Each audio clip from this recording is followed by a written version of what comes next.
ቅዱሱን እግዚአብሔር ወልድን ወልዳ የሰጠችን ናት ቅድስተ ቅዱሳን ድንግል ማርያም ወላዲተ አምላክ። እግዚአብሔር ፍቅር መሆኑን ያወቅነው ከምንም በላይ እግዚአብሔር ወልድ ኢየሱስ ክርስቶስ ነፍሱን ስለኛ አሳልፎ ስለሰጠን ነው። የቅድስተ ቅዱሳን የድንግል ማርያምን ቅዱስ ሥጋዋን አምጥቶ ሰጣቸው። እነሱም በነሐሴ 14 ቀን ሥጋዋን ወስደው በጌቴሴማኒ በክብር አሳረፉ፣ ቀበሩ። እግዚአብሔር የለም የሚሉ ሆዳቸው አምላካቸው፣ ክብራቸው በነውራቸው፣ ሐሳባቸው ምድራዊ፣ መጨረሻቸው ጥፋት የሆኑ ሰዎች በቁማቸው የሞቱ ናቸው። በዝሙት ከዚህም ከዚያም በመድረስ እንደ ውሻ በመልከስከስ በሴሰኝነት በመመላለስ መቅደስ አካላችንን በዝሙት በማርከስ በቁማችን የሞትን ሰዎች አሉ። የቅድስተ ቅዱሳን የድንግል ማርያምን ትንሣኤ ስናከብር እየተነሳን መሆን አለበት። ትንሣኤዋ በእኛ ሕይወት ትርጉም የሚኖረው የልቡና ትንሣኤ ስንነሳ፣ እርገቷ በእኛ ሕይወት ውስጥ ትርጉም የሚኖረው በልቡናችን ስንመሰጥ ስናርግ ሰማያዊ ነገር ስናስብ ነው።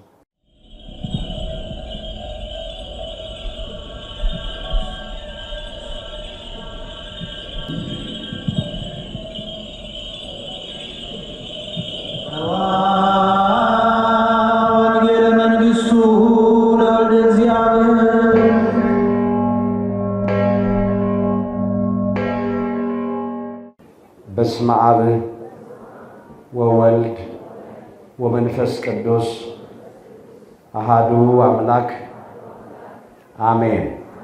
እንኳን ለእመቤታችን ለቅድስተ ቅዱሳን ለድንግል ማርያም ለወላዲተ አምላክ ለፍልሰተ ሥጋዋ ለብርሃነ ትንሣኤዋና ለብርሃነ ዕርገቷ በዓል በሰላምና በጤና አደረሰን አደረሳችሁ።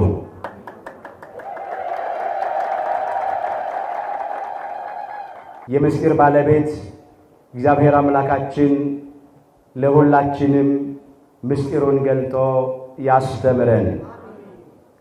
ዘያምን ብየ እመኒ ሞተ ያሃዩ፣ የሚያምንብኝ ቢሞት እንኳን ይድናል። የዮሐንስ ወንጌል ምዕራፍ 11 ቁጥር 25። ለዛሬ አምላካችን እግዚአብሔር እንደረዳን መጠን በሚኖረን ጊዜ የምንማርበት የትምህርታችን ርዕስ ይህ ይሆናል። ዛሬ በዚህ ርዕስ ለመማር የመረጥንበት ምክንያታችን ሁላችንም እንደምናውቀው በቤተ ክርስቲያናችን ታሪክ መሰረት በየዓመቱ ነሐሴ 16 ቀን ከምናከብራቸው ዓመታዊ ክብረ በዓላት መካከል አንዱ የሆነውንና የእናታችን የእመቤታችን የቅድስተ ቅዱሳን የድንግል ማርያምን ዓመታዊ የትንሣኤዋንና የዕርገቷን በዓል እያከበርን ስለሆነ ነው። በድጋሚ እዚህ ዕለት እዚህ ሰዓት ያደረሰንን ብርሃነ ትንሣኤዋን ብርሃነ ዕርገቷን ያሳየንን አምላካችን እግዚአብሔርን በደንብ አድርጋችሁ እስቲ አመስግኑ። ዘያምን ብየ እመኒ ሞተ ያሃዩ፣ የሚያምንብኝ ቢሞት እንኳን ሕያው ይሆናል። የሚያምንብኝ ቢሞት እንኳን ይድናል።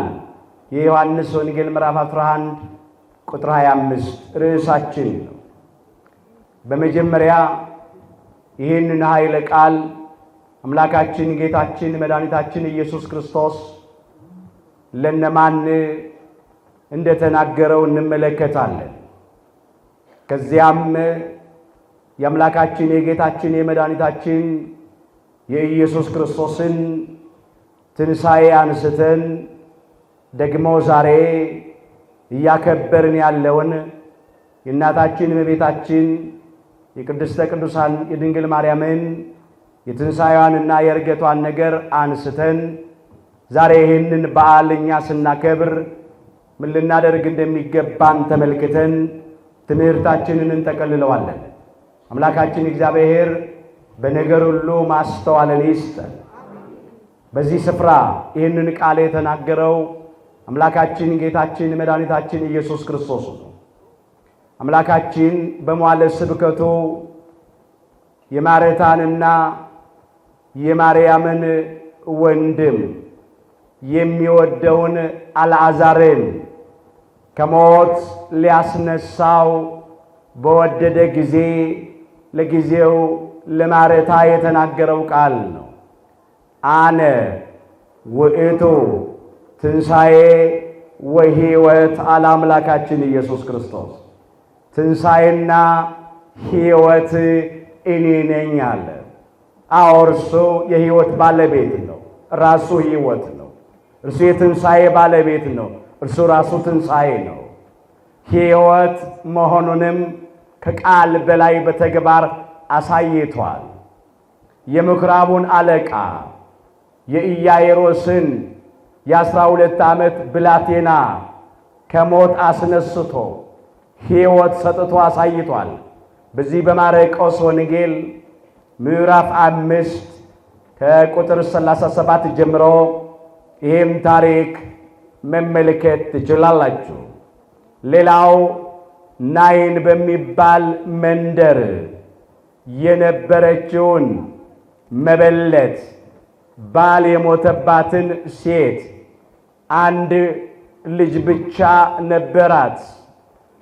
የእርሷም ልጅ ሞቶ ሊቀብሩት በቃሬዛ ተሸክመው ሲሄዱ ቃሬዛውን ነግቶ አቁሞ አንተ ጎበዝ እልሃለሁ ተነሳ ብሎ በወጣትነቱ ስለነበረ ልጇ ያረፈባት ከሞት አስነስቶ ሰጥቷታል። ክብር ምስጋና ለአምላካችን ለጌታችን ለመድኃኒታችን ለኢየሱስ ክርስቶስ ይሁን።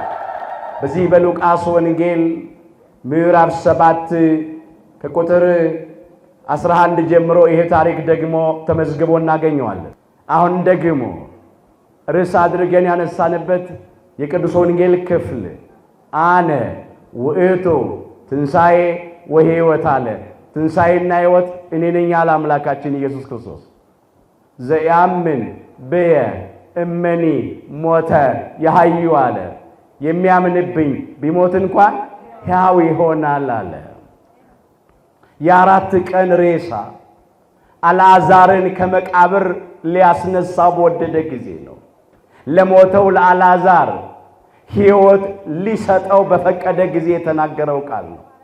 ማርታ እንደ ሰውኛው ምን አለች? መምህር ሆይ አንተ እዚህ ሆነ ቢሆን ኖሮ ወንድማችን አልዓዛር እኮ አይሞትም ነበር አለች። እንደ ላክንብህ መልእክተኞች የምትወደው ወንድማችን አልዓዛር ታሟልና ቶሎ ብለህ ደርሰህ ከሕመሙ ፈውሰው ስንልህ ብትመጣ ኖሮ አይሞትብንም ነበረ። ግን ምን ያደርጋል ሞት ቀደመህ። አንተ ስትዘገይ ወንድማችን አልዓዛር ሞተ። ከሞተ ከተቀበረ 4 ቀን ሆኖታል አለች። ምን አለ አምላካችን ኢየሱስ ክርስቶስ? እኔ እኮ ትንሣኤና ሕይወት ነኝ አለ። የሚያምንብኝ ቢሞት እንኳን ሕያው ይሆናል አላት። ወንድምሽ አልዓዛርን አስነሳዋለሁ አላት። እሷ ምን አለች? አዎ በትንሣኤ ዘጉባኤ በመጨረሻው ቀን ሙታን ሁሉ ሲነሱ የኔም ወንድም እንደሚነሳ አምናለሁ አለች። በመጀመሪያ አንተ እዚህ ሆነ ቢሆን ኖሮ ወንድማችን አልዓዛር አይሞትም ነበር ማለቷ ምንድነው ቢሉ አንተ የታመመ የምታድን ነህ፣ የቆሰለ የምትፈውስ ነህ፣ የተሰበረ የምትጠግን ነህ፣ የሞተ ግን ማስነሳት አትችልም ማለቷ ነው። አሁን ደግሞ እኔ ትንሣኤ ነኝ፣ እኔ ሕይወት ነኝ፣ ወንድምሽ አልዓዛር ይነሳል ሲላት አሁን ደግሞ ጊዜ ገደብ አስቀመጠች እኮ በትንሣኤ ዘጉባኤማ ይነሳል አለች። አምላካችን ኢየሱስ ክርስቶስ ግን ትንሣኤና ሕይወት እኔ ነኝ ያለው እኔ ትንሣኤ ዘጉባኤንም ሳልጠብቅ ለሙታን ሕይወት የምሰጥ ሕይወት ነኝ ማለቱ ነው። ትንሣኤ ዘጉባኤን ሳልጠብቅ በመቃብር ያሉትን ማስነሳት የሚቻለኝ ነኝ ሲል ነው። ክብር ምስጋና ይግባው። ይቻለዋል፣ ባለሙሉ ስልጣን ነው። ማን ይከለክል? እግዚአብሔር በሉ ይሰራል። የሚከለክልስ ማን ነው? ትንቢተ ኢሳይያስ ምዕራፍ 43 ቁጥር 13 ላይ ተመዝግቧል። እኔ አለ አምላካችን እግዚአብሔር እሰራለሁ አለ። ምን እላለሁ? እሰራለሁ። የሚከለክልስ ማን ነው? ማን ይከለክለው? ማርታ ግን አልገባት። ለዚህ ነው ትንሣኤና ሕይወት እኔ ነኝ አለ ክርስቶስ። የሚያምንብኝ ቢሞት እንኳን ሕያው ይሆናል አለ። እውነት ነው። እሱ ትንሣኤ ነው፣ እሱ ሕይወት ነው። ያመነበትን አልዓዛርን ከመቃብር አስነስቶ ለሞተው ለአልዓዛር ሕይወት ሰጥቶ ትንሣኤና ሕይወት መሆኑን በተግባር አሳይቷል። ይሄ በቁሙ ለጊዜው የተናገረው ቃል ነው። ይሄ ብቻ ግን አይደለም። ትንሣኤና ሕይወት እኔ ነኝ ሲል አምላካችን ኢየሱስ ክርስቶስ ለድህነት ዓለም ለቤዛ ዓለም በዕለተ ዓርብ በቀራንዮ መስቀል ላይ ተሰቅሎ ለባህሪ ሞት የማይስማማው አምላክ በሥጋ ሞቶ ተቀብሮ 3 ቀንና 3 ሌሊት በጎልጎታ መቃብር አድሮ ሞትን ድል አድርጎ መግነዝ ፍቱልኝ መቃብር ክፈቱልኝ ሳይል በኃይሉና በስልጣኑ ይነሳ ዘንድ ስለነበረው የተናገረውም ቃል ነው። አልዓዛርን ከመቃብር ስለመቀስቀስ ብቻ አይደለም። ለሞተው ለአልዓዛር ሕይወት ስለመስጠት ብቻ አይደለም። የራሱም ነገር አለበት። ትንሣኤ ነኝ አለ። መቃብርን ድል አድርጎ ያሳየን ዘንድ ነበረው። ሕይወት ነኝ አለ። ሞትን አሸንፎ ያሳየን ዘንድ ነበረው። ያላወቁ ያላስተዋሉ ክፉዎች አምላካችን ጌታችን መድኃኒታችን ኢየሱስ ክርስቶስን በግፍ ሰቅለው ገደሉት። ከዚያ ደግሞ እንዳይነሳ መቃብሩን በመሳሪያና በሰራዊት ኃይል አስጠበቁ። የኛ አምላክ ግን በሌሊት ቅዳሜ ለእሑድ አጥቢያ በሌሊት የመቃብሩ ድንጋይ እንደታተመ እንደተገጠመ እንደተዘጋ ሳይከፈት መግነዝ ፍቱልኝ መቃብር ክፈቱልኝ ሳይል በኃይሉና በስልጣኑ ተነሳ። ሕያውን አምላክ ከሙታን መካከል ስለምን ትፈልጉታላችሁ? እንደተናገረው ተነስቷል እንጂ በዚህ የለም ብለው ቅዱሳን መላእክት ነገረ ትንሣኤውን ለቅዱሳት አንስት አበሰሩ። በሉቃስ ወንጌል ምዕራፍ 24 ቁጥር 5 ላይ እንደተመዘገበ አዎ መቃብሩ ባዶ ነው፣ ድንጋዩ ተንከባሏል፣ የአመፃ መዝገብ ተገልብጧል፣ የሞት መውጊያ ተሰብሯል፣ ጠላት ዲያብሎስንና ሰራዊቱን ከመንገዳችን ላይ በመስቀሉ ጠርቆ አስወግዶልናል። ክፎች ክርስቶስን በግፍ ሰቅለው የገደሉ አፍረዋል። አዳምና እኛ ልጆቹ ደግሞ ከብረናል። ክብር ምስጋና ለአምላካችን ለጌታችን ለመድኃኒታችን ለኢየሱስ ክርስቶስ ይሁን። ይህንን ነው ያነሳው። ትንሣኤና ሕይወት እኔ ነኝ። መጽሐፍ እንደሚል በሉ ክርስቶስ ስለ ኃጢአታችን ሞተ ተቀበረም። መጽሐፍም እንደሚል በሦስተኛው ቀን ተነስቷል። አንደኛ ቆሮንቶስ ምዕራፍ 15 ቁጥር 3 መጽሐፍ እንደሚል አለ ቅዱስ ጳውሎስ ክርስቶስ ስለ ኃጢአታችን ሞተ። ኃጢአት ለባህሪው የማይስማማው አምላክ፣ ሞት ለባህሪው የማይስማማው አምላክ ስለኛ ስለ አዳምና ስለ ልጆቹ ኃጢአት ተገብቶ በሥጋ ሞተ ተቀበረ። በሦስተኛውም ቀን ሞትን ድል አድርጎ ተነሳ። የማይሞተው ሞተ በሥጋ፣ ሞትን ይሽረው ዘንድ ሞተ በሥጋ፣ ሙታንን ያድን ዘንድ ሞተ በሥጋ እንዳሉ እነ ቅዱስ ዲዮስቆሮስ በቅዳሴያቸው ክርስቶስ ስለኛ ኃጢአት ነው ተገብቶ ለባህሪው ሞት የማይስማሙ አምላክ በሥጋው የሞተው በሞቱ ሞታችንን ሻረልን፣ በትንሣኤው ትንሣኤያችንን አበሰረልን። ለባህሪው ሞት የማይስማሙ አምላክ በሥጋ ሞቶ የኛን ሞት ወስዶ የእርሱን ሕይወት ለኛ ሰጠን።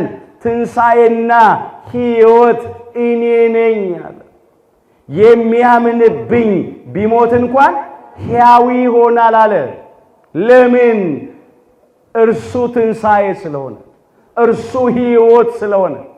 ከእርሱ የተነሳ በእርሱ ካመንን እኛ ሕያዋን ነን።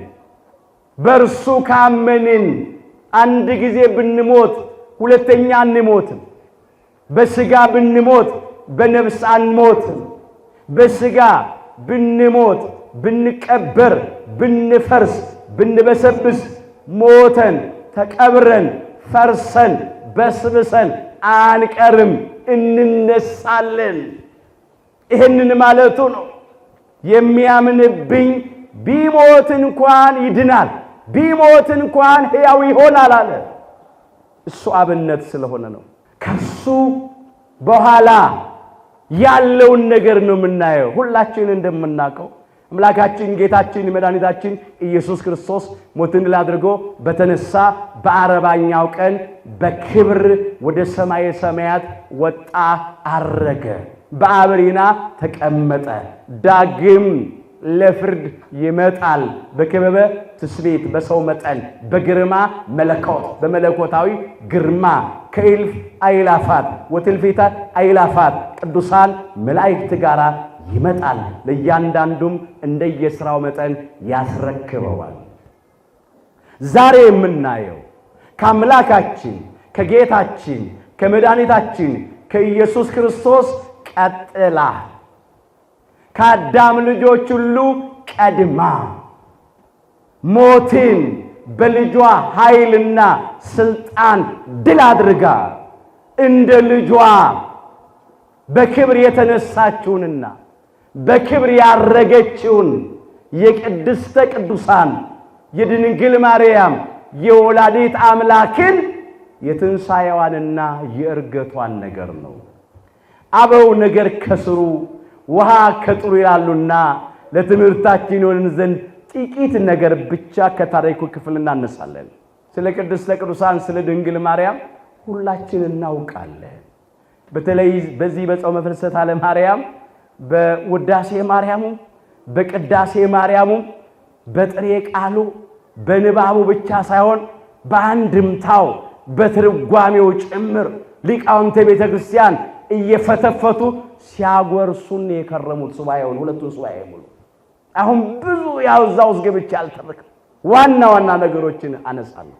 ሁላችን እንደምናውቀው በእግዚአብሔር ፈቃድ ቅዱስ ኢያቄምና ቅድስት ሐና ቅድስተ ቅዱሳን ድንግል ማርያምን በብጻት በስዕለት ከእግዚአብሔር ለምነው ተቀብለዋታል፣ አግኝተዋታል። 3 ዓመት ቅድስተ ቅዱሳን ድንግል ማርያም በወላጆቿ ቤት ቆይታለች። የስዕለት ልጅ ስለነበረች ከዚያ ወደ ቤተ መቅደስ ገብታለች። በቤተ መቅደስ 12 ዓመት ቆይታለች። 3 እና 12 15 ይሆናል። 15 ዓመት ሲሞላት ቅድስተ ቅዱሳን ድንግል ማርያምን ክፉዎቹ ከቤተ መቅደስ አስወጧል። ለምን? ዕድሜዋ ጨምሯል። ስለዚህ መቅደሳችንን እንዳታረክስ አሉ። የሴት ልማድ ይኖርባታል ብለው እርሷስ እንከን የማይወጣላት ነውር ነቀፋ የማይገኝባት ናት። ወዳጄ ሆይ ሁለንተናሽ ውብ ነው ነውርም የለብሽም ብሎ ሶሎሞን በመኃልየ ዘሰሎሞን ምዕራፍ 4 ቁጥር 7 ላይ እንዳመሰገናት ወዳጄ ቅድስተ ቅዱሳን ድንግል ማርያም ሆይ ሁለንተናሽ ውብ ነው አላት። በሥጋ በነፍስ በውጪ በውስጥ በገቢር በድርጊት በሥራ በነቢብ በቃል በንግግር በሐሌዮ በሐሳብ በምኞት ሁለንተናሽ ውብ ነው አላት። ነውርም የለብሽም፣ ነውር ኃጢአት የለብሽም። መርገመ ሥጋ መርገመ ነፍስ የሌለባት በረከተ ሥጋ በረከተ ነፍስን እያማለደች የምታሰጥ ንጽሕተ ንጹሐን ቅድስተ ቅዱሳን ብጽዕተ ብፁዓን ናትና ንጽሕት ዘር ስለሆነች ክብር ይግባት ቅድስተ ቅዱሳን ድንግል ማርያም ወላዲተ እርሷስ ዓለም ሁሉ በእርሷ ምክንያት ይድን ዘንድ ዓለም ሁሉ በእርሷ ምክንያት ይቀደስ ዘንድ ቅዱሱን አምላክ አካላዊ ቃል እግዚአብሔር ወልድን አምላካችን ጌታችን መድኃኒታችን ኢየሱስ ክርስቶስን ወልዳ ትሰጠን ዘንድ የነበረች ናት እንጂ እሷ መቅደስ የምታረክስ አይደለች።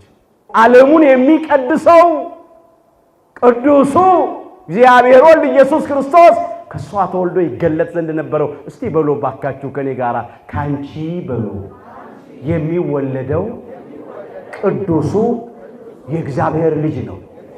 የሉቃስ ወንጌል ምዕራፍ 1 ቁጥር 35 ላይ ተመዝግቧል። ሊቀ መላእክት ቅዱስ ገብርኤል ባበሰራት ጊዜ የነገራት ቃል ነው። ካንቺ አላት ለቅድስተ ቅዱሳን ለድንግል ማርያም የሚወለደው አለ ቅዱሱ የእግዚአብሔር ልጅ ነው አላት። ቅዱስ ቅዱስ ቅዱስ ተብለው ከሚመሰገኑት ከቅድስት ሥላሴ አንዱ አካላዊ ቃል እግዚአብሔር ወልድ ካንቺ ይወለዳል አላት። ቅዱሱን እግዚአብሔር ወልድን ወልዳ የሰጠችን ናት ቅድስተ ቅዱሳን ድንግል ማርያም ወላዲተ አምላክ። ያልገባቸው መቅደሳችንን ታረክሳለች ብሎ አስወጣት። በአረጋዊ በቅዱስ ዮሴፍ ቤት ሳለች በእግዚአብሔር ፈቃድ በረቀቀ በመንፈስ ቅዱስ ጥበብ ያለ ዘር ያለ ሩካቤ ያለ ወንድ ዘር በሊቀ መላእክት በቅዱስ ገብርኤል ብስራት አካላዊ ቃል እግዚአብሔር ወልድን በሕቱም ድንግልና ጸነሰችው። 9 ወር ከ5 ቀን በአረጋዊ በቅዱስ ዮሴፍ ቤት ከዛ አምላካችን ጌታችን መድኃኒታችን ኢየሱስ ክርስቶስን በሕቱም ድንግልና በቤተልሔም ከወለደችው በኋላ 33 ዓመት ከ3 ወር ከእርሱ ጋር ነበረች። ከዚህ 33 ዓመት ከ3 ወር አለ። ከዛ 9 ወር ከ5 ቀን አለ። 34 ዓመት ይሆናል። 34 ሲደመር የቀደመው 15 ስንት ይሆናል? 49 ዓመት። እድሜው 49 ሲሆን ሐዋርያውና ወንጌላዊው ቅዱስ ዮሐንስ ወልደ ነጎድጓድ እመቤታችንን ከጌታችን ተቀብሎ ወደ ቤት ወሰዳት። ሁላችንም የምናውቀው ነው። አምላካችን ጌታችን መድኃኒታችን ኢየሱስ ክርስቶስ በዕለተ ዓርብ በዕፀ መስቀል ላይ ተሰቅሎ ሳለ እንዲህ አለ፣ ነዋ ወልድኪ አላት ለቅድስተ ቅዱሳን ለድንግል ማርያም፣ እነሆ ልጅሽ ነያ እምከ አለው ለሐዋርያውና ለወንጌላው ለቅዱስ ዮሐንስ ወልደ ነጎድጓድ። እነኋት እናትህ አለ። በዮሐንስ ወንጌል ምዕራፍ 19 ቁጥር 27 ጀምሮ የተመዘገበ ይለቃል ነው። አምላካችን ጌታችን መድኃኒታችን ኢየሱስ ክርስቶስ የሚወደውን ደቀ መዝሙሩን ለሚወዳት እናቱ ሰጣት። እነሆ ልጅሽ። ደግሞ የሚወዳት እናቱን ለሚወደው ደቀ መዝሙሩ ሰጣው። እነኋት እናትህ ብሎ ሐዋርያውና ወንጌላዊው ቅዱስ ዮሐንስ ወልደ ነጎድጓድ እኛን ወክሎ በመስቀል ስር ከአምላካችን ከጌታችን ከመድኃኒታችን ከኢየሱስ ክርስቶስ ቅድስተ ቅዱሳን ንጽሕተ ንጹሐን ብጽዕተ ብፁዓን ድንግል ማርያምን ተቀበለልን። ለጊዜው እነኋት እናትህ አለ እንጂ እነኋት እናታችሁ ሲለን ነው። እናት ሆና ተሰጥታናለች እመቤታችን ከአምላካችን። ለጊዜው እነሆ ልጅሽ አለ፣ ፍጻሜው እነሆ ልጆችሽ ሲል ነው። እኛም ለእርሷ ልጆቿ ሆነን ተሰጥተናል። እኛም ልጆቿ ነን፣ እሷም እናታችን ናት በጸጋ ማለት ነው። ይሄንን የተቀበለው ሐዋርያውና ወንጌላዊ ቅዱስ ዮሐንስ ወልደ ነጎድጓድ ድንግል የሆነውን ንጽሕናውን ቅድስናውን ጠብቆ የኖረውን ሐዋርያውን ወንጌላዊውን ደቀ መዝሙሩን ለእናቱ በጸጋ ልጇ የሆናት ዘንድ ሰጣት። ደግሞ ዘላለማዊት ድንግል የሆነችውን ቅድስተ ቅዱሳን ድንግል ማርያምን እናቱ ትሆነው ዘንድ ለድንግሉ ደቀ መዝሙር ሰጠው። እስከ መስቀል ስር የተጓዘው የቁርጥ ቀን ወዳጅ የመስቀል ስር ሐዋርያ ከጌታችን እመቤታችንን ተቀበለ፣ ወደ ቤቱ ወሰዳት ይላል። ዛሬም የቅድስተ ቅዱሳን የድንግል ማርያምን ፍቅሯን በልቡናችን የምስጋናዋን ጣዕም በአንደበታችን ያሳድርብን። አመስግኗት እመቤታችንን። ይዟት ሄደ። ፍቅር ከሚገለጥበት መገለጫዎች መካከል አንዱ ስጦታ ነው።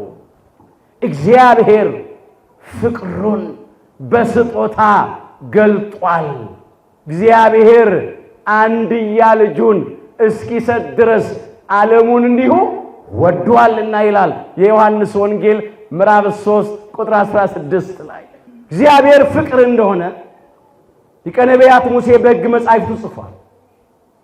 አባታችን ክቡር ዳዊት በመዝሙራቱ ዘምሯል። ቅዱሳን ነቢያት በየዘመናቱ በትንቢት ተናግረዋል። ግን ከቃል በላይ የበረታ ነገር አለ። እግዚአብሔር ፍቅር መሆኑን ያወቅነው ከምንም በላይ እግዚአብሔር ወልድ ኢየሱስ ክርስቶስ ነፍሱን ስለኛ አሳልፎ ስለሰጠልን ነው። ቅዱስ ሥጋውን ቆርሶ ስለሰጠን ነው።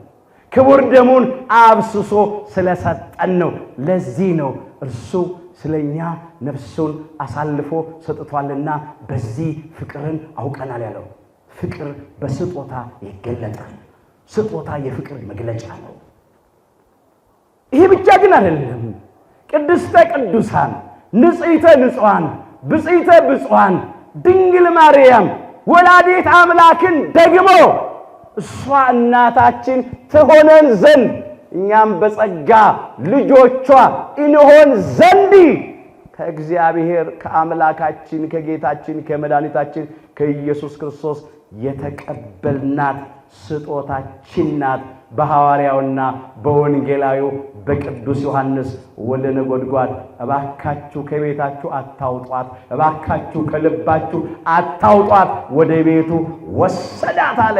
የምስጢር መዝገብ ስለሆነች ብዙ ምስጢር ተገለጠለት። ነገረ መለኮት ተገለጠለት። ወንጌሉ የተለየ ነው። የሐዋርያውና የወንጌላዊው የቅዱስ ዮሐንስ ወልደ ነጎድጓድ አጻጻፉም ይለያል። ለምን መሰላችሁ? የምስጢር መዝገብ ቅድስተ ቅዱሳን ድንግል ማርያም በቤቱ ስለነበረች ነው። ክብር ይግባት። እኛም በቤታችን በልባችን ወሰዳት ይዞ ሄደ። 15 ዓመት በሐዋርያውና በወንጌላዊው በቅዱስ ዮሐንስ ወልደ ነጎድጓድ ቤት ቆየች። አስቀድመን 49 ዓመት ቆጥረናል። አሁን 15ን ስንደምር 64 ይሆናል። በ64 ዓመቷ የምታርፍበት ጊዜ ቀረበ። በዘመነ ሉቃስ በጥር 21 ቀን አምላካችን ጌታችን መድኃኒታችን ኢየሱስ ክርስቶስ ቅድስት ነፍሷን ከቅዱስ ሥጋዋ በስልጣኑ ለየ፣ በፈቃዱ ለየ። ቅድስተ ቅዱሳን ድንግል ማርያም በክብር አረፈች። ባረፈችበት ቀን ብዙ ገቢረ ተአምራት ተደርጓል። ሥጋዋን ቅዱሳን ሐዋርያት በጌቴሴማኒ ሊያሳርፉ ሊቀብሩ ጉዞ ሲያደርጉ ክፉዎቹ ክርስቶስን ሰቅለው የገደሉት እንዲህ ተባባሉ፣ ልጇን ሰቀል ነው ገደል ነው፣ እንዳይነሳም መቃብሩን በሰራዊትና በመሳሪያ ኃይል አስጠብቅን፣ በሶስተኛው ቀን ተነሳ ብለው ይሄው በትምህርታቸው ኢየሩሳሌምን ሞልተዋል። እሷም ስትቀበር ዝም ብለን የምናይ ከሆነ ነገ ተነሳች ሊሉ ነው። ስለዚህ ምን እናድርግ ተባባሉ። እናቃጥላት አሉ። ስጋዋን ሊያቃጥሉ ሞከሩ። ነታውፋንያ ወይም ሶፎንያስ የሚባሉ ያን ጊዜ የእግዚአብሔር መላእክት ቅዱሳን መላእክት ከሰማይ ወርደው የቅድስተ ቅዱሳን የድንግል ማርያምን ቅዱስ ስጋዋን ነጥቀው ወስደው በገነት ዕፀ ሕይወት ስር አሳረፉት። ክብር ምስጋና ለአምላካችን ለእግዚአብሔር። ከምድር ወደ ሰማይ ቅዱስ ስጋዋን ወሰዱ። ሐዋርያውና ወንጌላዊው ቅዱስ ዮሐንስ ወልደ ነጎድጓድ አብሮ ከስጋዋ ጋር ተነጥቆ ተወሰደ። ቅዱስ ስጋዋ ያረፈበትን ቦታ አይቶ ተመለሰ። ቅዱሳን ሐዋርያት ጠየቁት። የቅድስተ ቅዱሳን የድንግል ማርያም የጌታችን እናት የስጋዋ ነገር እንዴት ነው አሉ። ስጋዋማ በገነት ዕፀ ሕይወት ስር ነው ያለው አለ። ያን ጊዜ ሐዋርያውና ወንጌላዊው ቅዱስ ዮሐንስ ወልደ ነጎድጓድ ያየውን ለማየት ቅዱሳን ሐዋርያት ከነሐሴ 1 ቀን እስከ ነሐሴ 14 ቀን 2 ሱባኤ ጾሙ፣ ጸለዩ፣ ለምኑ ይሰጣችሁማል፣ መዝጊያን አንኳኩ ይከፈትላችሁማል፣ ኢሹ ታገኙማላችሁ ያለውን አምላክ ለመኑት። ያን ጊዜ አምላካችን ጌታችን መድኃኒታችን ኢየሱስ ክርስቶስ ጾማቸውን፣ ጸሎታቸውን፣ ስግደታቸውን፣ ልመናቸውን ተቀበለ። የነገሩትን የማይረሳ የለመኑትን የማይነሳ አምላክ የቅድስተ ቅዱሳን የድንግል ማርያምን ቅዱስ ስጋዋን አምጥቶ ሰጣቸው። እነሱም በነሐሴ 14 ቀን ስጋዋን ወስደው በጌቴሴማኒ በክብር አሳረፉ፣ ቀበሩ። በነሐሴ 16 ቀን በተቀበረች በሦስተኛው ቀን ልክ እንደ ልጇ ማለት ነው ከመትንሣኤ ወልዳ ልክ እንደ ልጇ ትንሣኤ በልጇ በመድኃኔ ዓለም በኢየሱስ ክርስቶስ ኃይልና ስልጣን ሞትን ድል አድርጋ ተነሳች። በክብርም ወደ ሰማይ ሰማያት አረገች። እልፍ አእላፋት ወትልፊት አእላፋት ቅዱሳን መላእክት፣ ቅዱሳን ነቢያት፣ ቅዱሳን ሐዋርያት፣ አባታችን ክቡር ዳዊት፣ እነ ነቢየ እግዚአብሔር እነ ቅዱስ ዕዝራ በገናቸውን እየደረደሩ መሰንቋቸውን እየመቱ ለክብሯ እየዘመሩ በክብር በምስጋና በውዳሴ አረገች። ክብር ይግባት ድንግል ማርያም ወላዲተ አምላክ። ይሄ ነዋ ዘያምን በየ እመኒ ሞተ የሃዩ ያለው። የሚያምንብኝ በሉ እስቲ ቢሞት እንኳን ሕያው ይሆናል። ቅድስተ ቅዱሳን ድንግል ማርያም በሥጋ ሞተች። ሞታ ግን አልቀረችም። ከአዳምና ከልጆቹ ሁሉ ቀድማ ከልጇ ከመድኃኔ ዓለም ከኢየሱስ ክርስቶስ ቀጥላ ትንሣኤ ዘጉባኤን ሳትጠብቅ ሞትን ድል አድርጋ ተነስታለች። በክብርም አድርጋለች። ማን ይከለክለዋል? አስነሳት ልጇ፣ አሳረጋት ልጇ። ማንም አይከለክለው ብሏላ። የሚያምንብኝ ቢሞት እንኳን ይድናል፣ ቢሞት እንኳን ሕያው ይሆናል። እንዴ እሱ እኮ ለእኛ አብነት ሆኗል። ቅዱስ ጳውሎስ እንዲህ አድርጎ መዝግቧል። እዚህ አንደኛ ቆሮንቶስ ምዕራፍ 15 ቁጥር 20 ጀምሮ የተመዘገበውን ኃይለ ቃል እንመልከት። አሁን ግን በሉ ክርስቶስ ላንቀላፉት በኩራት ሆኖ ከሙታን ተነስቷል። አሁን እዚህ ላይ በእንቅልፍ የመሰለው የሥጋን ሞት ነው። ያንቀላፉ እንደሚነቁ፣ የተኙ እንደሚነሱ፣ ሙታን ሕያዋን ይሆናሉና በመቃብር ያሉ ይነሳሉና፣ አሁን ግን አለ ክርስቶስ ላንቀላፉት በሥጋ ለሞቱት በኩራት ሆኖ መጀመሪያ ሆኖ አብነት ሆኖ ከሙታን መካከል ተለይቶ ተነስቷልና አለ። ሞት በሰው በኩል ስለመጣ አለ በመጀመሪያው ሰው በሁላችን አባት በአዳም በኩል ሞት መጥቷል። ሞት በሰው በኩል ስለመጣ አለ ትንሣኤ ሙታን በሰው በኩል ሆኗልና አለ። ትንሣኤ ሙታን በሉ በሰው በኩል ሆኗል። ይሄኛው ሰው ግን ፍጡር አይደለም። ይሄኛው ሰው ዳግማዊው አዳም ነው። ሰው የሆነ አምላክ ነው። ወልደ እግዚአብሔር ሕያው ነው። ወልደ ማርያም ስግው ነው። ወልደ አብ ወልደ ማርያም ወልደ ዋሂድ በተዋሂዶ የከበረ ስግው ቃል ሰው የሆነ አምላክ ነው። ክብረ ምስጋና ለአምላካችን ለጌታችን ለመድኃኒታችን ለኢየሱስ ክርስቶስ። ትንሣኤ ሙታን በሰው በኩል ሆኗል አለ። በፍጡር በኩል አይደለም ትንሣኤ ሙታን ይሆናል። ለፍጡርማ ይህ አልተቻለም። አዳምና ልጆቹን ሁሉ ሞት ያሸንፈን ነበር። መቃብርም ይዞ ያስቀረን ነበር። ለማንም አልተቻለም። የተቻለው ለድንግል ማርያም ልጅ ለመድኃኔ ዓለም ለኢየሱስ ክርስቶስ ብቻ ነው።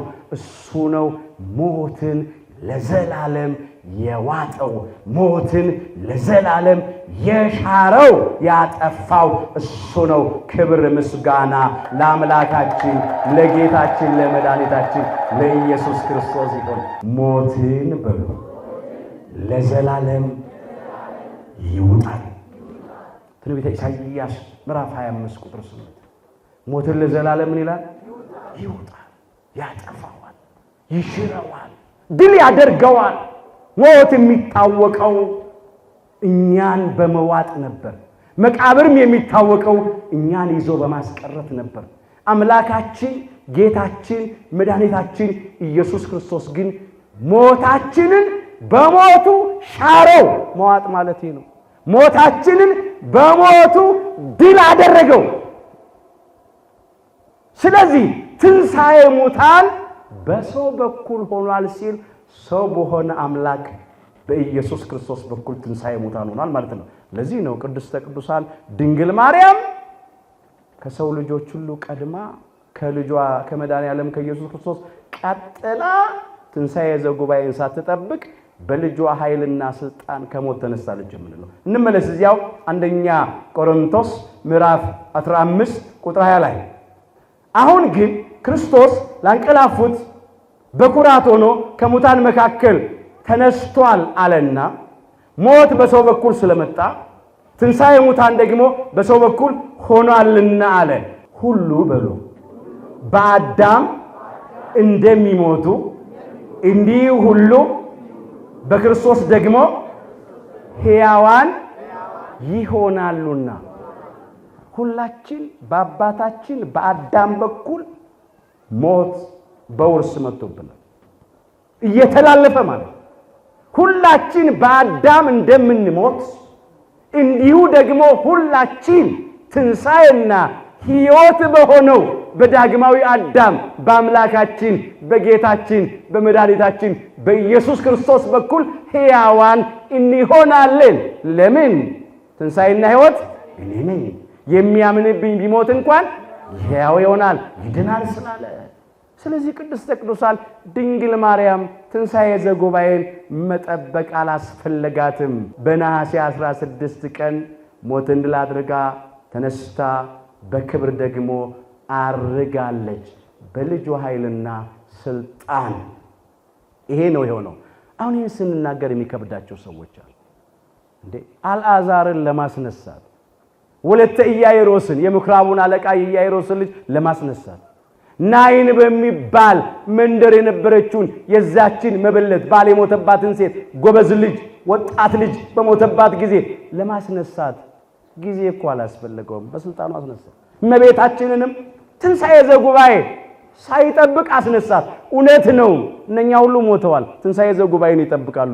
ቅድስተ ቅዱሳን ድንግል ማርያም ግን ትንሣኤ ዘጉባኤን ሳትጠብቅ ተነስታ በልጇ ቀኝ በክብር አለች። ክብር ይግባት ድንግል ማርያም ወላዲተ አምላክ። የኛ አምላክ እነ ነብየ እግዚአብሔር እነ ቅዱስ ሄኖክን እኮ በስጋ ሞትን እንዳያዩ ነጥቋቸዋል እኮ። ሄኖክም አካሄዱን ከእግዚአብሔር ጋር አደረገ ይላል። አካሄዱንም ከእግዚአብሔር ጋር ስላደረገ አልተገኘም ይላል። እግዚአብሔር ወስዶታልና ይላል። ሄኖክም በሉ ሞትን እንዳያይ በእምነት ተወሰደ። ዕብራውያን ምዕራፍ 11 ቁጥር 5። አሁን ነብየ እግዚአብሔር ቅዱስ ሄኖክ እንደኛው ሰው ነው። ለምን አይሞትም ለምን አይቀበርም ብሎ መሟገት አይቻልም። እሱ መጥቶ ወደፊት በሐሳዊ መሲህ ዘመን በአውሬው ዘመን በሐሰተኛው ክርስቶስ ዘመን መስክሮ በሰማዕትነት ያርፋል። ደግሞ ሞትን ድል አድርጎ ተነስቶ በክብር ወደ ሰማይ ይወጣል። ተነግሮለታል ከነብየ እግዚአብሔር ከቅዱስ ኤልያስ ጋር። ግን እሱን እንዳይሞት አድርጎታል። ብዙ እንዳይሞቱ ያደረጋቸው አሉ። ነብየ እግዚአብሔር ቅዱስ ኤልያስን እንዳይሞት አድርጎታል። ከነስጋው ተነጥቆ በእሳት ሰረገላ ተወስዶ አድርጎ በብሔረ ብፁዓን አለ። እስቲ በሉ ኤልያስም በሉ በአውሎ ነፋስ ወደ ሰማይ ወጣ። ሁለተኛ ነገሥት ምዕራፍ 2 ቁጥር 11 ላይ ተመዝግቧል እኮ። በቃ ይሄን እግዚአብሔር አደረገ። ማን ይከለክለዋል? ምን ብሏል አምላካችን ጌታችን መድኃኒታችን ኢየሱስ ክርስቶስ? የሰው ልጅ አለ ወልደ እጓለ እመሕያው ስለራሱ ነው የሚናገረው። ዳግም በአባቱ ክብር አለ በባህሪ መለኮቱ በግርማ መለኮቱ ለፍርድ እስከሚመጣበት ቀን ድረስ እዚህ ከሚቆሙት መካከል ሞትን የማይቀምሱ አንዳንዶች አሉ ብሏል። የማቴዎስ ወንጌል ምዕራፍ 16 ቁጥር 28 ላይ እሱ ዳግም ለፍርድ እስከሚመጣበት ጊዜ ድረስ ሞትን የማይቀምሱ አንዳንዶች አሉ ብሏል። በቃ የወደደውን ያደርጋል። እነ ነብየ እግዚአብሔር እነ ቅዱስ ሄኖክ እነ ቅዱስ ኤልያስ እነ ቅዱስ ዕዝራ ሌሎቹም ሞትን ሳያዩ እንዲነጠቁ ከነስጋቸው እንዲሰወሩ ካደረገ ቅድስተ ቅዱሳን ድንግል ማርያምን ከትንሣኤ ዘጉባኤ አስቀድሙ ከሰው ልጆች ሁሉ አስቀድሙ አስነሳት አሳረጋት ቢባል ምን ይከብዳል? የሚከብድ ነገር አይደለም። ማይታመንም ነገር አይደለም። በጣም ቀላል ነገር ነው። ለልጇ ለእርሷም በእውነት ቅድስተ ቅዱሳን ድንግል ማርያም በክብር ተነስታ በክብር አርጋለች። ይሄንን ነው ያከበርን ያለነው። እንኳን ደስ አላችሁ። የሚያምንብኝ ቢሞት እንኳን ያው ይሆናል። ዛሬ ይሄንን በዓል ስናከብር እኛ ምን እናድርግ? ታሪኩ እዚህ ጋር ይብቃ። አሁን በታሪኩ መስታወትነት የራሳችን ሕይወት እናያለን። በታሪኩ ሚዛንነት የራሳችን ሕይወት እንመዝናለን። ምን እናድርግ? አሁን በየዓመቱ ትንሣኤዋን እናከብራለን፣ እርገቷን እናከብራለን። መልካም ነው። ቅዱሳን ሐዋርያት ስጋዋን ማየት ነው የተመኙት። ስጋዋን ስጠን አሳየን ነው ያሉት። የኛ አምላክ ጥቂት ሲለምኑት ብዙ የሚሰጥ አምላክ ነው። ለዚህ ነው ስጋዋን አሳየን ብለው ሲለምኑት ትንሣኤዋንና እርገቷን የገለጠላቸው። ክብረ ምስጋና ለአምላካችን ለእግዚአብሔር።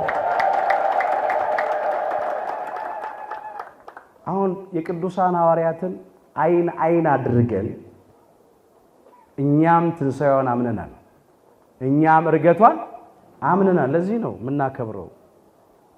ሳያዩ የሚያምኑ ብፁዓን ናቸው። ዮሐንስ ወንጌል ምዕራፍ 20 ቁጥር 29 ሳናይ ያምነናል፣ አንጠራጠርም። እንኳን እሷ እነ ነብዩ እነ ሄኖክም እነ ነብዩ ኤልያስም አድርገዋል ሞትን ሳይው። እንኳን እሷ ሞትን ድል አድርጋ በልጇ ስልጣን ላይ ተነስታ ቀርቶ ማለት ደግሞ ወደ ሰማይ መውጣቷ ነው የሚያስደንቀው። የሰማይና የምድርን ፈጣሪ የሰራዊት ጌታ እግዚአብሔር ወልድን አካላዊ ቃልን ዓለምን በመዳፉ ያዘውን አምላክ 9 ወር ከ5 ቀን በማህፀኗ የተሸከመች እኮ ናት። ማሂደረ መለኮት ናት። ክብር ይግባት።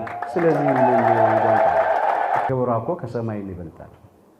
ወደ ሰማይ መውጣቷን የሚገርማቸው ሰዎች ክብሯ ከሰማይ ይበልጣል። ስለዚህ እኛ ምን እናድርግ? በመጀመሪያ እንመን። ሰው በህይወት የሚኖረው ሲያምን ነው። በህይወት የሚኖረው ምን ሲያደርግ ነው? ሲያምን ነው። ጻድቅ ግን በሉ በእምነቱ በህይወት ይኖራል። ትንቢተ ዕንባቆም ምዕራፍ 2 ቁጥር 4 ጻድቅ ሰው እውነተኛ ሰው በእምነቱ በህይወት ይኖራል። በእግዚአብሔር የሚያምን እግዚአብሔርን የሚያምን በክርስቶስ ክርስቲያን በወልድ የተሰኘ በሃይማኖት ያለ በጥምቀት ልጅነትን ያገኘ በህይወት አለ።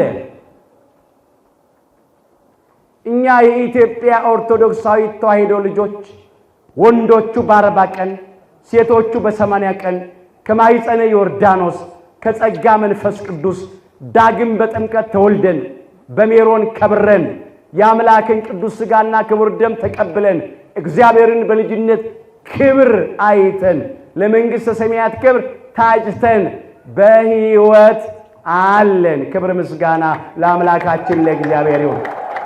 መሰረቱ እምነት ስለሆነ ጻድቅ ግን በእምነቱ በህይወት ይኖራል ነው ያለው። በልጁ የሚያምን የዘላለም ሕይወት አለው ይላል የዮሐንስ ወንጌል ምዕራፍ 3 ቁጥር 36 ላይ በልጁ አለ። ስለ ራሱ አምላካችን ስለ ጌታችን መድኃኒታችን ኢየሱስ ክርስቶስ የተናገረው በልጁ አለ። በእግዚአብሔር ወልድ በኢየሱስ ክርስቶስ የባህሪ አምላክነት የሚያምን የዘላለም ሕይወት አለው። ወልደ አብ ወልደ ማርያም ነው፣ ወልደ ማርያም ወልደ አብ ነው ብሎ የሚያምን ማለት ነው። የድንግል ማርያም ልጅ የእግዚአብሔር አብ የባህሪ ልጁ ነው ብሎ የሚያምን ከባህሪ አባቱ ከእግዚአብሔር አብ ከባህሪ ሕይወቱ ከእግዚአብሔር መንፈስ ቅዱስ ጋር የተካከለ አንድ አምላክ ነው ብሎ የሚያምን የኃያላን ኃያል የጌቶች ጌታ የአማልክት አምላክ የነገስታት ንጉሥ ነው ብሎ የሚያምን ለዘመኑ ጥንት ወይም ፍጻሜ የሌለው መጀመሪያ የሌለው መጀመሪያ ነው፣ መጨረሻም የሌለው መጨረሻ ነው ብሎ የሚያምን የዘላለም ሕይወት አለው። እኛ ደግሞ እንዲህ ብለን ነው ያመንነው፣ የዘላለም ሕይወትን ተስፋ እናደርጋለን። ክብር ለአምላካችን ለእግዚአብሔር ይሁን። ተስፋ እናደርጋለን። የሚያምንብኝ ቢሞት እንኳን ይድናል፣ ሕያው ይሆናል ነው ያለው። አምነናል። በጥምቀት ልጅነትን አግኝተናል። መሰረቱ ይሄ ነው። እግዚአብሔር አምላካችን በአምልኮተ ጣዖት ከመሞት በጥርጥር በክህደት ከመሞት ሁላችን ይሰውረን። ሀለወተ እግዚአብሔርን የካዱ እግዚአብሔር የለም የሚሉ ሆዳቸው አምላካቸው ክብራቸው በነውራቸው ሐሳባቸው ምድራዊ መጨረሻቸው ጥፋት የሆኑ ሰዎች በቁማቸው የሞቱ ናቸው።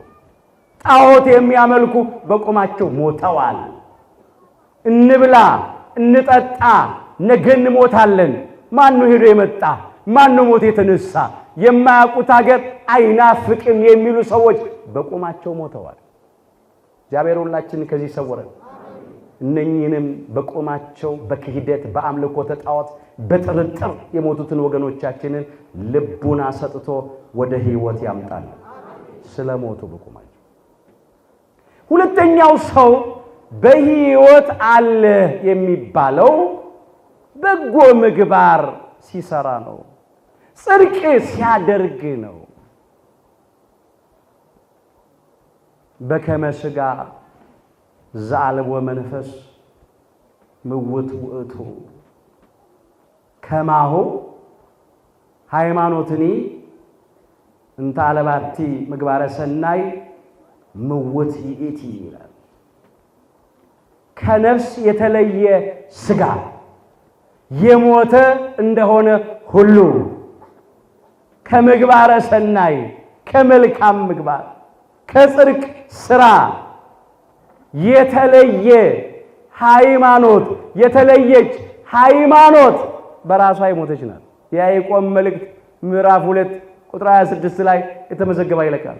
ሰው ሞተ ብለን አጥበን ገንዘን የምንቀብረው ነፍሱ ከስጋው ስትለይ ነው። በቃ ነፍሱ ከስጋው የተለየች በድን ነው፣ አስከሬን ነው፣ ሞት ነው። ምንም ማድረግ አይደለም፣ ምንም መስራት አይደለም። ልክ እንዲሁ አለ ከበጎ ምግባር ከጽድቅ ስራ የተለየ ሃይማኖት አለኝ የሚል ሰው ቢኖር ሃይማኖቱ የሞተች ናት።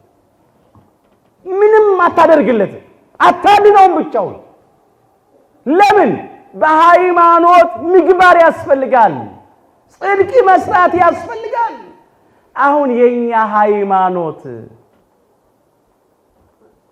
በፍሬ በስራ የተገለጠ ነው ወይስ ያለ ስራ ያለ ፍሬ ያለ በጎ ምግባር ያለ ነው? ራሳችንን መጠየቅ።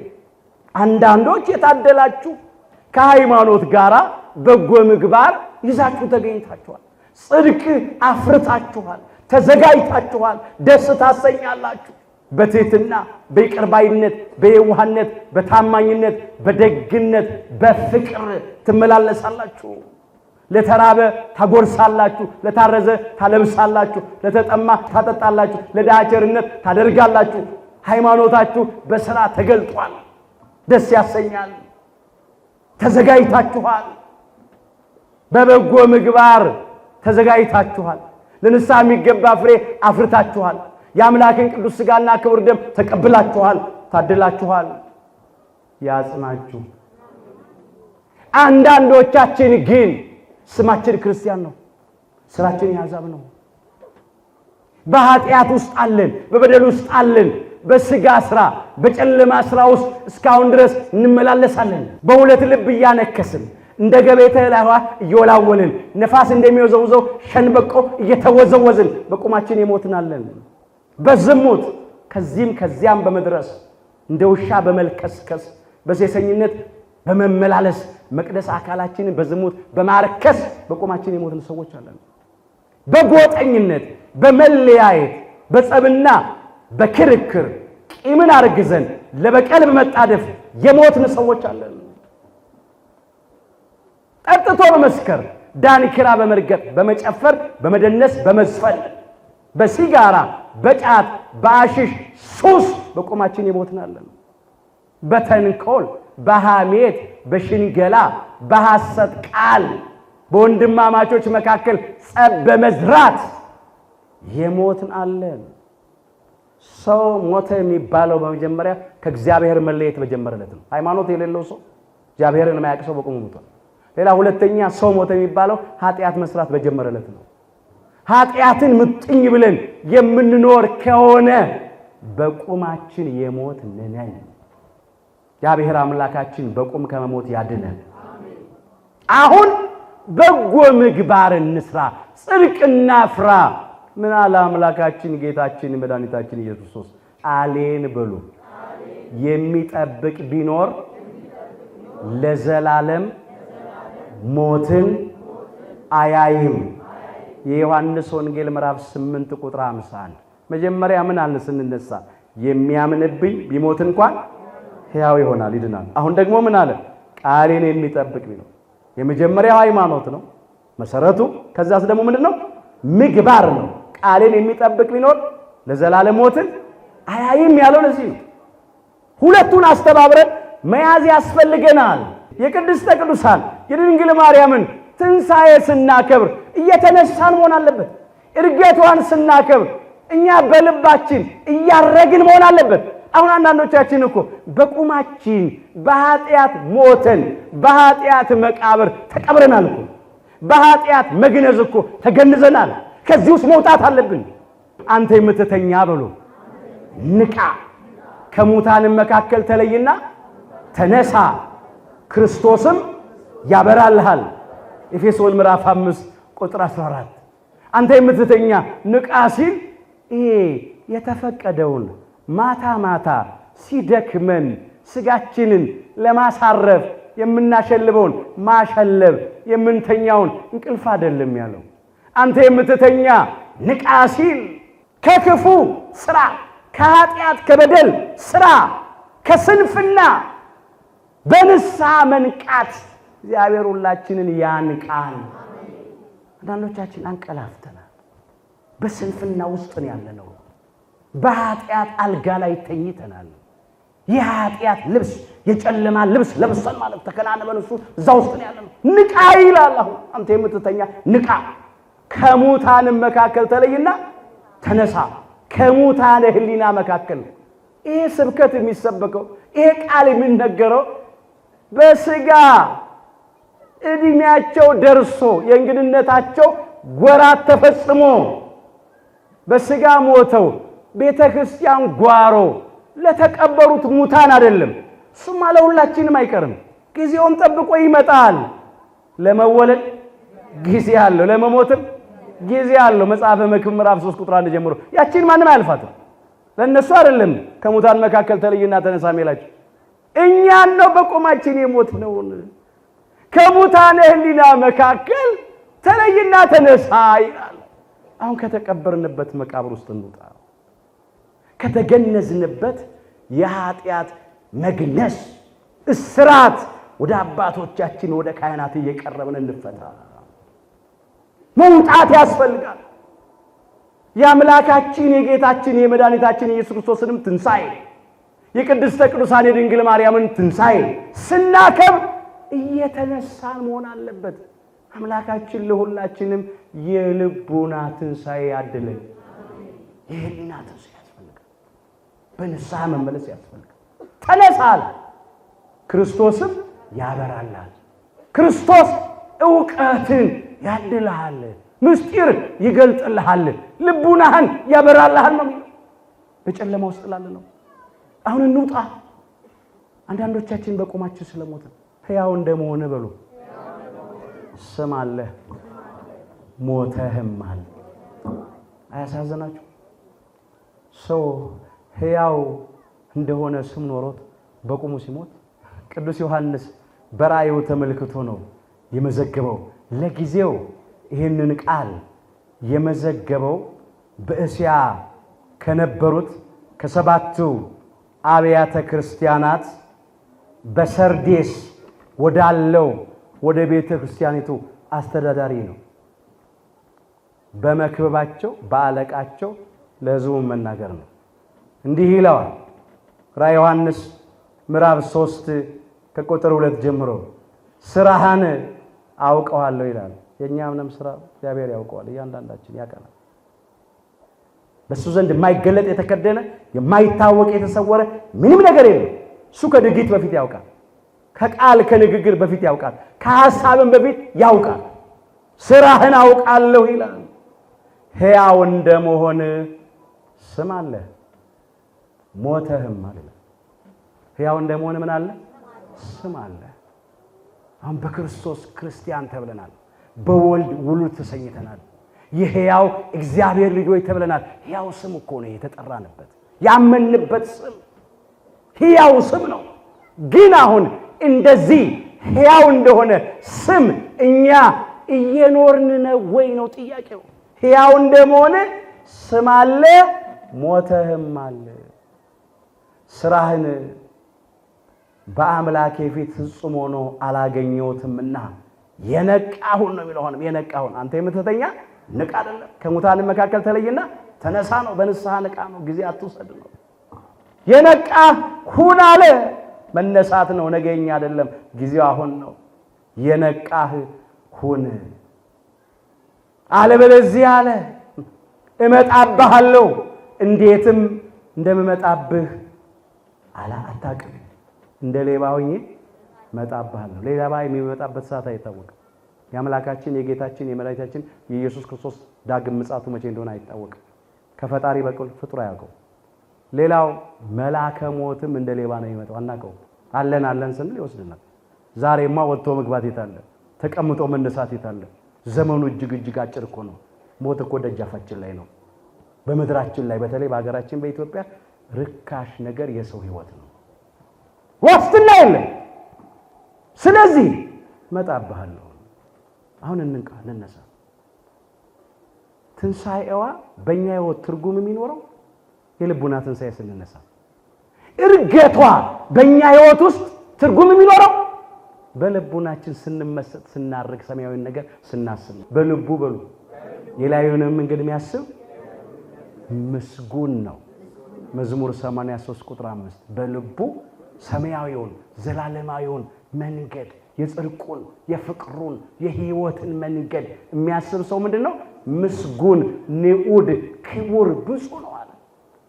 አንዳንዶቻችን ገና እዚህ የሚያልፉ የሚጠፋውን ምድራዊውን ስጋዊውን እኮ እንደ ግልም ሞተናል እኮ።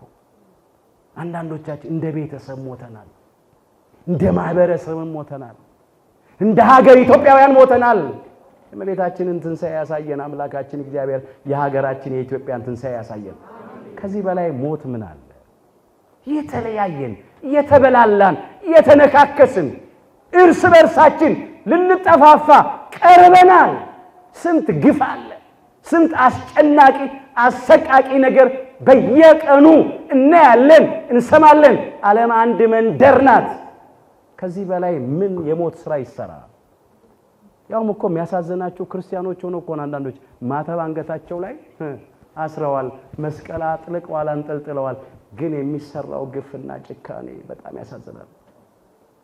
እዚህ ውስጥ ነው ያለነው። አሁን ከዚህ እንውጣ። ስለምን በሉ ትሞታላችሁ? የሟቹን ሞት አልፈቅድምና ተመለሱና በሕይወት ኑሩ። ነቢየ እግዚአብሔር ቅዱስ ሕዝቅኤል ከእግዚአብሔር አግኝቶ የተናገረው ቃል ትንቢተ ሕዝቅኤል ምዕራፍ 18 ከቁጥር 30 ጀምሮ እናንተ ተመልከቱ። እኔ 31 ላይ እመለከተዋለሁ። የበደላችሁትን በደል ሁሉ ከናንተ ጣሉ ይላቸዋል። ለጊዜው እስራኤል ዘስጋን ነው የሚናገረው። አዲስ ልብና አዲስ መንፈስ ለናንተ አድርጉ። የእስራኤል ቤት ሆይ ስለምን ትሞታላችሁ? ስለምን ምን ትላላችሁ? ትሞታላችሁ። አሁን ስለምን ትሞታላችሁ ሲላቸው ነፍሳችሁ ከስጋችሁ ስለምን ትለያለች አይደለም። ሱማ እግዚአብሔር ሲፈቅድ ነፍስ ከስጋ የምትለየው እግዚአብሔር ሲፈቅድ። ስለምን ትሞታላችሁ የሚለው እስራኤል ዘስጋ በእግዚአብሔር ስም ተጠርተው የሚመሩበት ሕገ ኦሪት ተሰጥቷቸው ሳሉ እንደ አሕዛብ ከእግዚአብሔር ተለይተው ጣዖት እያመለኩ ተገኙ። እንደ አሕዛብ ያለ ሕግ ያለ ሥርዓት ስድ የሚኖሩ ሆኑ። ግፈኞች ሆኑ። በቅዱሳን ነቢያት ደም የሚታጠቡ ሆኑ። ስለምን ትሞታላችሁ? ስለምን ከእግዚአብሔር ተለይታችሁ ጣዖት ታመልካላችሁ? ስለምን ከእግዚአብሔር ፈቃድ ወጥታችሁ በስጋ ፈቃድ በኃጢአት ሥራ ትመላለሳላችሁ? ይሄ ነው ሞት ማለት ነው። ስለምን ትሞታላችሁ? ዛሬስ እስራኤል ዘነፍስ የምንባል የአዲስ ኪዳን እስራኤሎች እኛ ክርስቲያኖች ስለምን በቁማችን እንሞታለን? ስለምን ትሞታላችሁ ይለናል ዛሬም። እንዴት እንደ አሕዛብ እንደ አረማውያን እግዚአብሔርን እንደማያውቁ ስድ እንደሚኖሩ እንደነሱ እንዴት በግፍ ውስጥ እንኖራለን? በበደልና በኃጢአት ውስጥ እንመላለሳለን። አንዳንዶቻችን ዘንድ ፍርድ ማጓደሉ እኮ አለ፣ ድሃ መበደሉ አለ፣ ጉቦ መቀበሉ አለ፣ በሚዛን ማጭበርበሩ እኮ አለ፣ ሰነድ መሰረዙ መደለዙ እኮ አለ። ጎጠኝነቱ፣ መለያየቱ፣ መበላላቱ፣ መነካከሱ እኮ እኛ ዘንድ አለ እኮ። ሞተናል በቁማችን። ይሄንን ማለት ነው ስለምን ትሞታላችሁ? የሟቹን ሞት አልፈቅድምና ይላል ጌታ እግዚአብሔር። የሟቹን ሞት አልፈቅድም። እኛ በራሳችን ላይ ካልጨከን እግዚአብሔር በእኛ ላይ ጨክነው። አሁን የእግዚአብሔር ጥያቄ ለምን በደላችሁ አይደለም፣ ለምን አትመለሱም ነው። ለምን ወደቃችሁ አይደለም፣ ለምን አትነሱም ነው። ለምን ረከሳችሁ አይደለም፣ ለምን አትቀደሱም ነው። ለዚህ ነው ከሚደገሙት ምስጢራት ከሰባት ምስጢራት ቤተክርስቲያን አንዱ ምስጢረ ንስሐን የሰራልን ድካማችንን ስለሚያውቅ እንመለስ። እግዚአብሔር ይቀበለናል ወገኖች። ስንመለስ ይልጄ ሞቶ ነበረ ሕያው ሆነ ይላል እኮ። ይልጄ ጠፍቶ ነበረ ተገኘ ይላል እኮ። ወደ ኋላ ሄዶ በደላችንን ቆጥሮ ለበቀል ለፍርድ የሚዘጋጅ አምላክ አይደለም። የኛ አምላክ ባለ ብዙ ምሕረት ነው፣ ባለ ታላቅ ይቅርታ ነው። የሚፈልገው መመለሳችንን ብቻ ነው። ክብር ምስጋና ይግባው። ከተመለስን ይቀበለናል፣ ሕያዋን ያደርገናል፣ ያድነናል። ድካማችን ያውቅ የሟቹን ሞት አልፈቅድምና ይላል እግዚአብሔር። ስለዚህ በሉ እስቲ ተመለሱና በሉ በሕይወት ኑሩ። አምላካችን እግዚአብሔር ሁላችንን ከሞት ስራ፣ ከኃጢአት ስራ፣ ከስጋ ስራ፣ ከጨለማ ስራ አውጥቶ በሕይወት ስራ፣ በጽድቅ ስራ፣ በቅድስና በንጽህና ያኑረን። የክብር ትንሣኤ ለመነሳት የክብር ሞት መሞት አምነን ከሞትን የክብር ትንሣኤ እንነሳለን። በጎ ምግባር ሰርተን ከሞትን የክብር ትንሣኤ እንነሳለን። የክብር ኑሮ ያልኖሩ ሃይማኖታቸውን ያላጸኑ ምግባራቸውን ያላቀኑ ለንስሐ የሚገባ ፍሬ ያላፈሩ የሚነሱት ትንሣኤ የሐሳር ነው፣ የመከራ ነው። እግዚአብሔር ሁላችንን ከዚህ ይሰውረን። ሃይማኖታችን አጽንተን ምግባራችን አቅንተን ለንስሐ የሚገባ ፍሬ አፍርተን የአምላክን ቅዱስ ሥጋና ክቡር ደም ተቀብለን ተዘጋጅተን ካረፍን ግን የምንነሳውም ትንሣኤ የክብር ይሆናል።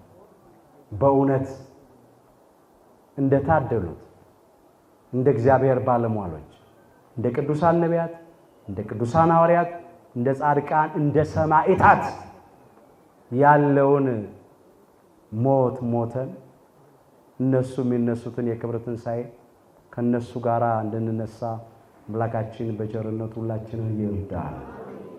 ዘያምን በየ እመኒ ሞተ ያህዩ የሚያምንብኝ ቢሞት እንኳን ሕያው ይሆናል። የዮሐንስ ወንጌል ምዕራፍ 11 ቁጥር 25።